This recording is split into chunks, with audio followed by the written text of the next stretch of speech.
경기도 신도시에 살고 있는 결혼 3년 차 20대 여자입니다.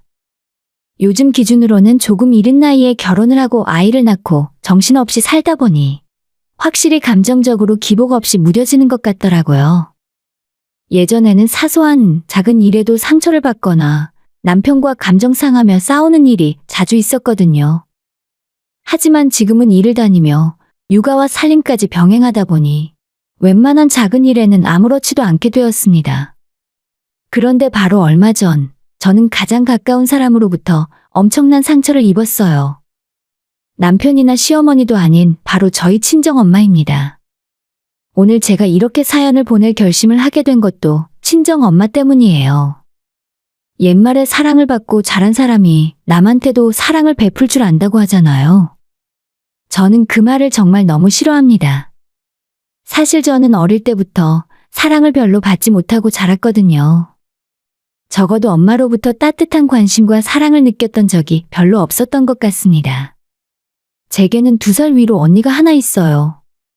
언니는 아이가 없던 집안에 태어난 첫째였기 때문에 모든 집안 사람들의 사랑을 독차지했었죠. 지금은 서로 왕래가 뜸해진 먼 친척들까지 제 이름은 기억 못해도 우리 언니의 이름은 모르는 사람이 없을 정도입니다. 저는 처음부터 언니와 전혀 다른 삶을 살았어요.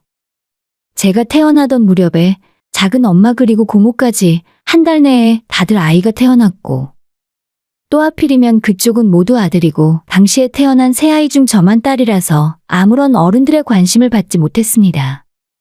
차라리 그냥 무관심한 상태로 컸으면 좀 나았을 거예요.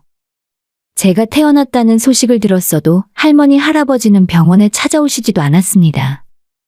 이미 딸이 있는 집에 또 딸이 태어나봤자 뭐 하냐면서요. 그나마 언니는 딸이었어도 집안의 첫째로 태어난 손주라 다들 예뻐하셨는데 둘째인 저까지 딸이라서 다들 실망이 이만저만이 아니셨죠. 집안의 맏며느리였던 저희 엄마는 10달 배 아프고 힘들게 출산을 하고 나서도 둘째를 딸을 낳았다는 그 이유 하나만으로 할머니, 할아버지에게 눈치와 구박을 받았다고 해요. 그러니 엄마가 저를 예뻐하실 이유가 하나도 없었겠죠. 어릴 때부터 자라면서 저는 늘 엄마한테 대놓고 차별을 당하면서 살았어요. 좋은 거 예쁜 거, 어른들에게 주목과 예쁨 받을 만한 모든 일은 제가 아니라 언니의 차지였죠. 외출할 때도 언니는 공주처럼 예쁜 옷에 머리에 알록달록 핀도 꽂아가며 꾸며주었지만 저는 항상 똑단발 짧은 머리에 언니가 입 다물려준 옷이나 칙칙한 무채색의 옷만 입히셨어요. 밝은 옷 입으면 빨래 많이 늘어난다고 항상 검은색, 회색 옷만 주로 입게 하셨던 기억이 있습니다. 그렇다 보니 저희 가족을 보는 사람들은 제가 이 집안 친딸이 아니거나 밖에서 데려온 아이라는 식으로 자기들만의 오해를 하기도 했었어요. 그래도 저는 어릴 때 엄마한테 잘 보이고 싶어서 노력을 많이 했었습니다. 어떻게든 엄마한테 관심을 받고 싶어서 공부도 열심히 했었고 각종 글짓기나 그림 대회를 참가해서 학교 안에서는 물론이고 도내 대회까지 나가 상을 받아오기도 했었죠. 뿐만 아니라 초등학교를 다니면서 집안 청소와 심부름도 나서서 했었고 속상한 일이 있더라도 부모님 앞에서는 표정을 숨기며 애교 부리고 일부러 더 웃기도 했었어요. 10살 남짓한 아이가 할 수 있는 모든 것들을 최선을 다해가며 노력했어요. 남들은 당연하게 누리고 사는 엄마의 관심과 사랑을 받고 싶다는 그 이유 하나였습니다. 그러던 어느 날 학교를 조금 일찍 마치고 집에 돌아왔는데 살짝 열린 안방 문틈으로 엄마와 이모가 전화통화를 하는 소리를 듣게 되었어요. 이야기를 엿듣고 싶지도 않아서 그냥 제 방으로 가려다가 갑자기 제 이름이 들리길래 발걸음을 멈추고 숨죽여 듣게 되었어요. 혜진이 그 기집애는 어쩜 애가 귀여운 맛이 하나도 없는지 몰라? 여우 같은 게 지언니 한번 이겨먹으려고 악바리처럼 공부하고 글짓기며 그림 그리는 대회 나가서 상 받아오더라. 얼마 전부터는 피아노도 배우겠다고 해서 피아노 학원도 보내고 있잖아. 뭐? 기특해? 기특하면 너가 데려다가 키울래? 걔가 얼마나 영악하고 가증스러운 줄 아니? 언제 한 번은 어떻게 반응하나 보려고 내가 크게 혼낸 적이 있었는데 눈물 한 방울 뚝 흘리더니 바로 생글생글 웃는 거 있지? 하여간 지 할머니랑 똑같이 생겨서 하는 짓도 완전 똑같아. 내 배 아파서 낳은 앤데도 정이 하나도 안 간다니까. 그 당시에 제 나이가 11살이었는데 그 어린 나이에 듣기로도 충격이었어요. 다른 사람도 아닌 제 엄마가 저를 눈엣 가시로 생각하고 있었다니. 그런 줄도 모르고 엄마한테 잘 보이고 싶어서 그렇게 기를 쓰고 노력했던 제가 창피하고 얼굴이 화끈거릴 정도로 부끄러웠죠. 그리고 동시에 엄마가 너무나도 미웠습니다. 내가 이렇게 큰 상처를 받은 만큼 엄마한테도 똑같이 상처를 주고 싶었어요. 그 당시에 내가 엄마한테 할 수 있는 가장 큰 복수는 엄마 앞에서 내가 없어지는 것이 나을 것 같았습니다. 무작정 그 길로 집을 나와서 길바닥을 엉엉 울며 달렸고 어디로 가야 하는지도 모르고 그냥 달렸습니다. 돈도 없고 그때는 핸드폰도 없었기 때문에 이대로 사라지면 저를 찾을 방법이 없을 거라 생각했어요. 막상 집은 나왔는데 진짜로 갈 곳이 하나도 없어서 개천 옆에 산책로를 따라서 몇 시간이고 무작정 걸었죠. 해가 떨어지고 어두워지자 인적도 뜸해지고 무섭더라고요. 다시 집으로 돌아가려 해도 길을 몰라서 어떻게 가야 하는지도 모르는 상황에서 너무 지쳐 벤치에 앉아 있었습니다. 막상 집을 나올 때까지는 어떻게든 되겠지 하는 생각이었는데 무섭고 막막하고 세상에 왜 나만 이런 일을 겪어야 하나 서러운 마음에 눈물이 펑펑 나더라고요. 밤 12시가 넘어서 집을 뛰쳐나온 걸 후회하고 있을 때쯤 갑자기 저를 부르는 목소리가 들렸어요. 어떻게 알았는지 퇴근한 아빠가 저를 찾아오셨고 아빠의 목소리가 들리자마자 저도 모르게 달려갔죠. 감정이 복받쳐 올라 아빠 품에 안겨 한참을 울었어요. 그리고 그날 제가 들었던 이야기를 아빠에게 모조리 이야기했습니다. 집에 다시 돌아가고 싶지 않고 엄마 얼굴을 보고 싶지도 않다고 했어요. 결국 그날 밤 엄마와 아빠는 크게 다투셨고 언니는 저를 째려보며 만약 부모님이 이혼이라도 하시게 된다면 그건 전부 제 탓이니까 가만 안 둘 거라 하더라고요. 저는 어린 마음에 진짜로 나 때문에 부모님이 이혼을 하시는 게 아닐까 걱정을 하며 잠이 들었던 기억이 납니다. 다행히 부모님이 그 싸움 때문에 이혼까지 하시진 않았지만 그 뒤로 한동안 냉전 상태로 지내셨어요. 엄마는 역시 그 이후로 저한테 냉랭하게 대하셨고요. 그날 이후 저는 한 가지 결심을 하게 되었습니다.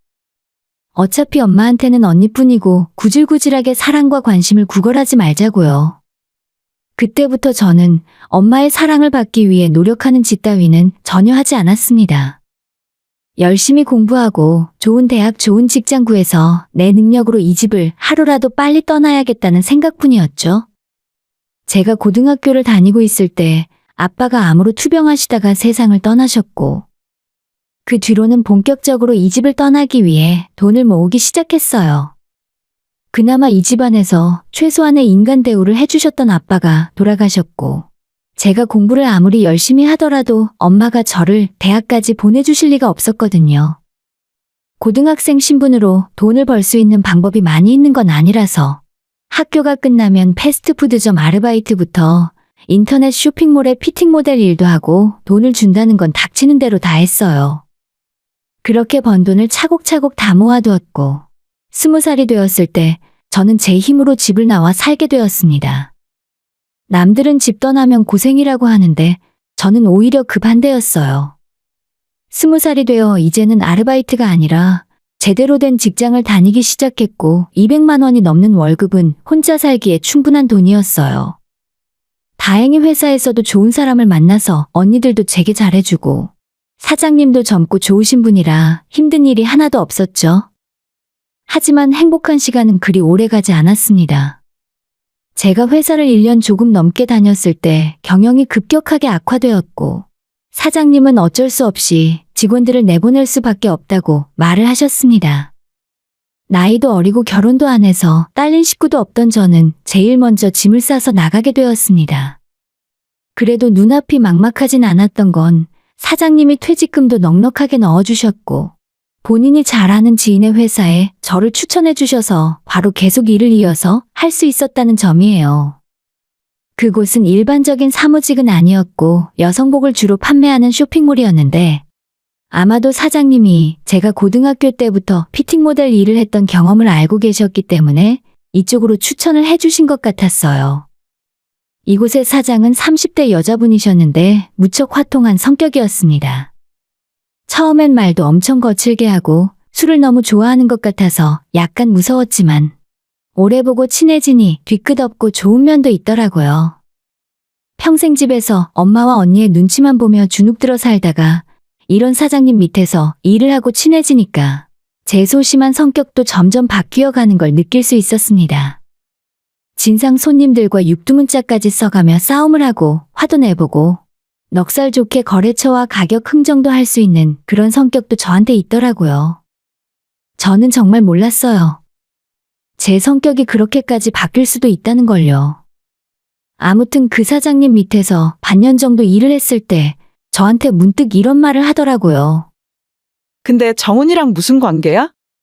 난 걔가 사람 데려와서 잘 봐달라고 하는 걸 너 말곤 본 적이 없어. 정훈이라는 사람은 회사가 어렵게 되면서 이곳에 저를 소개시켜준 예전 직장의 사장님이었죠. 네? 무슨 관계라뇨? 그냥 사장님과 직원 관계였죠. 아니, 나는 두 사람 사이에 뭔가 있는 줄 알았는데. 정훈이가 아무 마음도 없는데 너를 잘 부탁한다면서 나한테 데려왔을 리가 없어. 그럼 저를 좋아하기라도 한다는 말씀이세요? 말도 안 돼요. 그냥 동생으로 생각하셨을 거예요. 저는 그 말을 깔깔대면서 웃고 넘겼어요. 애초에 예전 사장님과 저는 나이가 11살 차이가 났고 항상 저를 막내 동생 다루듯 했었으니까요. 저한테 업무 지시를 하고 나서도 마음이 놓이지 않았는지 항상 안절부절 못하다가 결국 본인이 가져가서 일을 다 하던 사람이었습니다. 회식 때 다른 직원들이 저한테 한잔하라고 술을 권하기라도 하면 이제 갓 20살 된 어린애한테 왜 술을 먹이냐고 펄펄 뛰면서 대신 마셔주었거든요. 그런데 저를 여자라고 생각한다니 말도 안 되는 일이라 생각했죠. 분명히 그랬는데 그로부터 얼마 후 퇴근길에 저를 찾아온 예전 사장님은 저한테 할 말이 있다고 데려가더니 예전부터 저를 좋아했고 첫눈에 반했다고 고백을 했습니다. 그 말을 듣고 저는 어안이 벙벙했죠. 처음 제가 회사에 면접을 보러 왔을 때부터 저를 마음에 두고 있었지만 나이 차이가 11살이 나고 그 당시 제가 갓 20살이 되었기 때문에 말을 못하고 있었다고 해요. 2년이 훌쩍 넘는 시간 동안 저를 짝사랑하면서 저한테 말도 못했던 거죠. 진짜 덩치만큼이나 곰처럼 미련한 사람이다 싶었어요. 문제는 제가 사장님을 이성으로 생각해 본 적이 없었다는 겁니다. 나이 차이도 너무 많았고 제가 다니던 직장의 사장님이었는데 그런 쪽으로 상상이나 해봤겠어요? 성실하고 부지런하고 능력도 있다는 건 알고 있었습니다. 하지만 그렇다고 해서 연애의 감정이 생길 수 있는 건 아니잖아요. 일단 고백은 받았지만 저는 어려울 것 같다는 대답을 했고 사장님은 실망한 표정으로 먼저 일어나더니 조용히 돌아가셨죠. 예전에 같이 일하던 언니들한테 사장님이 나한테 고백을 했고 조금 당황스럽다고 고민 상담을 했는데 그때 같이 일하던 사람들은 저만 빼고 모두 사장님이 저를 좋아한다는 걸 알고 있더라고요.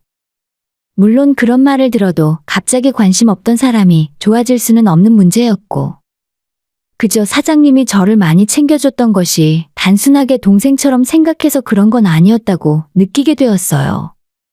정말 고맙다는 생각이 다시 한번 들면서 그날 이후 머릿속에 사장님에 대한 생각이 끊이질 않고 들었습니다. 하지만 그렇게 한번 고백한 이후로 사장님은 제 앞에 나타나지도 않았고 연락조차 한 적이 없었어요.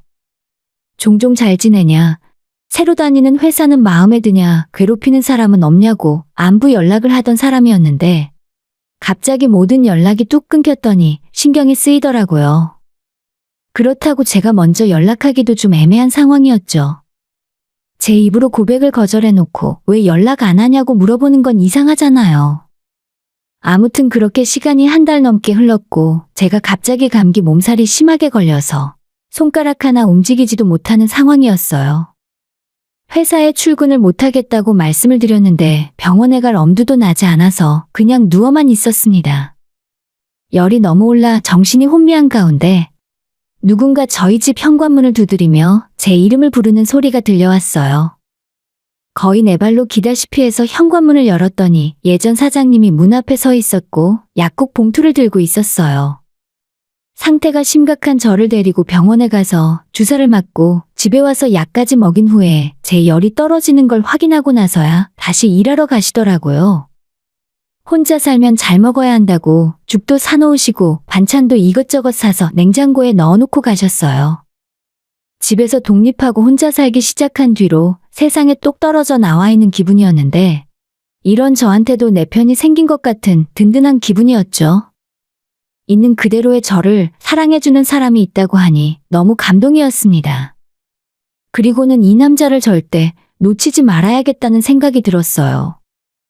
몸이 완전히 나은 후에 제가 먼저 연락해서 만나자고 했고 진지하게 사귀어보자고 제가 먼저 이야기했죠. 그날을 기점으로 연인이 되었고 2년 정도 사귀고 나서 조금은 이르지만 결혼 준비를 하기 시작했어요. 주변 사람들은 모두 저희의 결혼 소식을 환영하고 축하해 주었고 시부모님들도 인사를 드리러 갔더니 따뜻하게 맞이해 주셨어요. 문제는 저희 집이었죠. 제가 20살에 집을 나온 후에는 엄마와 언니에게 연락 한 번 없이 살다가 이제 결혼하겠다고 연락하는 것도 좀 이상하긴 하더라고요. 그렇다고 멀쩡히 엄마가 살아계신데 없는 사람처럼 비워놓고 결혼식을 올리는 것도 뭔가 내키진 않았습니다. 일단 인사라도 드리러 가야겠다 생각해서 연락을 드렸더니 집에 한번 들르라고 하시긴 하셨어요. 저한테 막대하던 것처럼 제 남편에게도 함부로 하면 어쩌나 싶었는데 아니나 다를까 인사드리러 갔더니 식사는커녕 커피 한 잔을 내어오질 않았어요. 엄마는 그냥 뚱한 표정을 지으며 결혼식 날짜 잡으면 연락하라는 말 한마디만 하실 뿐이었죠. 그렇게 하나마나 한 인사를 마치고 집을 빠져나오는데 남자친구에게 어찌나 미안하던지 쥐구멍이라도 있으면 들어가 숨고 싶었습니다. 오히려 남자친구가 저를 위로해 주었고 안 그래도 어색하고 불편했는데 밥 먹고 가라 할까봐 걱정했다며 농담까지 해주었습니다. 제가 시댁에 인사하러 갔을 때는 상다리가 휘어지게 맛있는 음식을 차려주셨는데 너무 비교되는 양가 반응에 많이 서운했을 텐데도 저를 생각해서 아무렇지 않은 척하는 모습이 고마웠습니다. 아무튼 그렇게 양가 인사까지 마치고 본격적으로 결혼 준비를 시작했어요.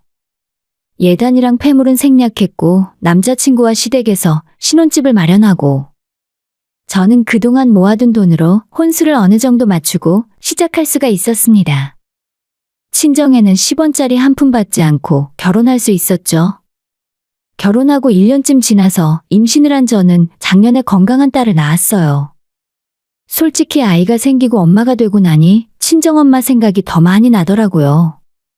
엄마도 나를 낳을 때 이렇게 힘들게 고생을 했겠구나 생각을 하니까 그동안 엄마를 미워하고 원망했던 것이 죄송했습니다. 그래서 아이 낳고 얼마 후에 엄마에게 전화를 걸었어요. 하지만 돌아온 대답이 가관이었습니다.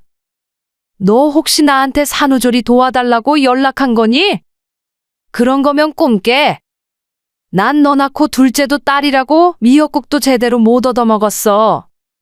조리원에 들어가던 사람을 사서 하던 너가 알아서 해. 저는 산후조리 이야기도 꺼낸 적 없고 애초에 친정엄마가 불편했기 때문에 제 산후조리를 도와달라고 할 생각은 전혀 없었어요. 남편과 처음부터 조리원에 2주 동안 들어가기로 결정했고 퇴원하고 집에 돌아온 다음부터는 시어머니가 오셔서 도와주겠다고 말씀하셨거든요. 정말 저희 엄마답구나 싶었고 한순간이나마 엄마를 용서하고 이해해보려고 생각했던 제가 한심하다 싶었어요. 조리원 2주 동안 열심히 몸을 풀었지만 초산이다 보니 몸 컨디션은 금방 올라오지 않았습니다. 시어머니가 아침 저녁으로 저희 집에 오셔서 제 밥도 챙겨주시고 아이 기저귀 가는 것도 전부 다 해주셨어요. 막상 어머님이 해주시겠다고 한 거지만 시어머니에게 수발받으며 누워있는 것이 여간 마음 불편한 일이 아니었습니다. 하지만 어머님께서 자꾸 편하게 생각하라 하셨고 저도 최대한 회복에만 집중했어요. 시어머니에게 받은 사랑이 많다 보니 저도 어머님을 각별하게 생각하게 되더라고요. 어머님이랑 외출하러 나가면 사람들은 저희를 친정엄마와 딸로 생각하는 사람이 많았습니다. 저도 마음으로는 이미 시어머니를 친정엄마라고 생각하며 살았고요. 시간은 빠르게 흘러 딸아이 돌이 다가왔습니다. 한참 돌잔치 준비를 하고 있는데 오랜만에 친정엄마에게 전화가 왔습니다. 제대로 된 근황 인사도 없이 다짜고짜 주말에 집으로 들르라 하셔서 남편에게 애를 맡기고 친정으로 가게 되었죠. 마침 분가에서 따로 살고 있는 언니도 집에 있더라고요. 엄마는 제 얼굴을 보자마자 이상한 소리를 하는 겁니다. 조만간에 네 언니도 결혼을 하게 될 거고 이 큰 집에 나 혼자 사는 것도 적적하고 해서 너희들이 이 집에 들어와서 살아라. 이 집이 훨씬 넓고 초등학교도 가까워서 나중을 생각하면 그게 나을 거야. 이게 무슨 소리인가 싶었죠. 언제부터 엄마가 저를 생각했다고 집에 들어와 같이 살자니요. 게다가 하루아침에 처가살이를 하게 되는 저희 남편 입장은 어떻겠어요. 애초에 말이 안 되는 소리였죠. 갑자기 불러서 무슨 헛소리를 하는 거야? 내가 왜 엄마랑 같이 살아? 엄마는 사위 이름이나 기억해? 지금까지 따뜻한 밥 한 번 해먹인 적 없으면서 우리 보고 엄마를 모시고 살라고? 나 말고 엄마가 좋아하는 큰딸이랑 같이 살자고 해. 저는 어찌나 화가 나던지 그동안 속에 묻어뒀던 서운한 이야기까지 전부 꺼내 하소연했죠. 그랬더니 엄마가 하는 말이 더 가관이었습니다. 넌 예나 지금이나 그 싸가지는 변함이 없구나. 낳아주고 키워주고 고등학교 졸업까지 공부도 다 시켜줬으면 너도 이제 자식된 도리는 해야 하는 거 아니냐? 부모가 나이 먹고 힘 없어지면 당연히 모시고 살 생각을 해야지. 어떻게 이제 시집가는 언니한테 떠넘길 생각부터 할 수가 있어? 진짜 기가 막혀 말도 안 나왔습니다. 엄마의 황당한 논리에 말문이 턱 막혀 있었는데 언니가 하는 말이 더 얄미웠습니다. 엄마, 쟤 원래 옛날부터 저랬잖아. 기집애가 얼마나 이기적인지 몰라. 뭐? 이기적이라고? 그걸 누가 할 소린데 언니 입에서 나와? 언니는 이날 이때까지 엄마한테 용돈 받고 편하게 살았잖아. 대학 졸업하고 취직도 안 하고 엄마 등골 빨다가 시집가는 주제에.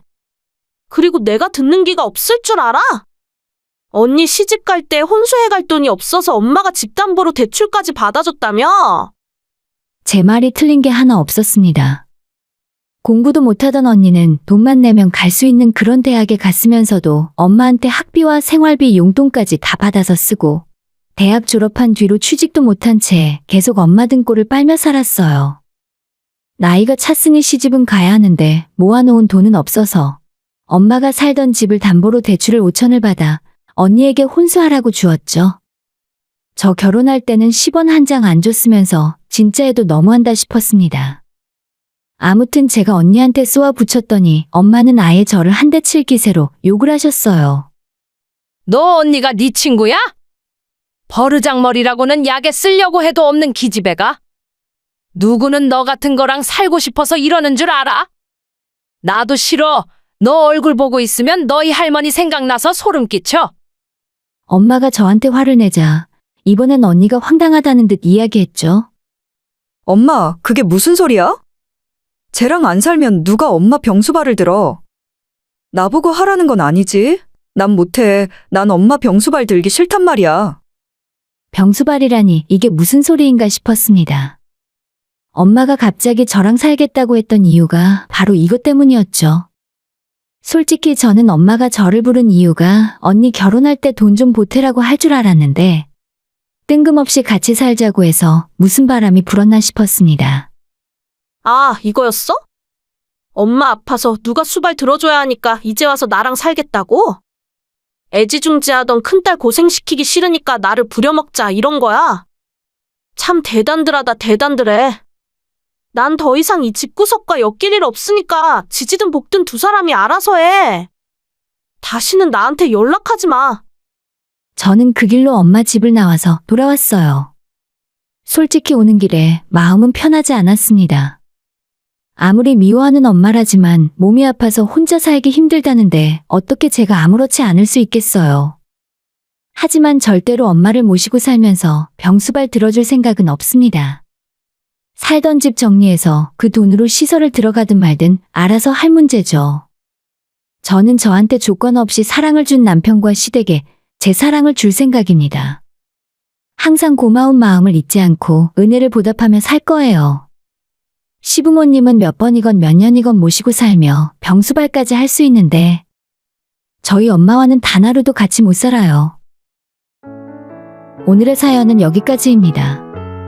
구독과 좋아요, 알림 설정은 많은 힘이 됩니다. 다들 행복하시고 좋은 하루 되세요.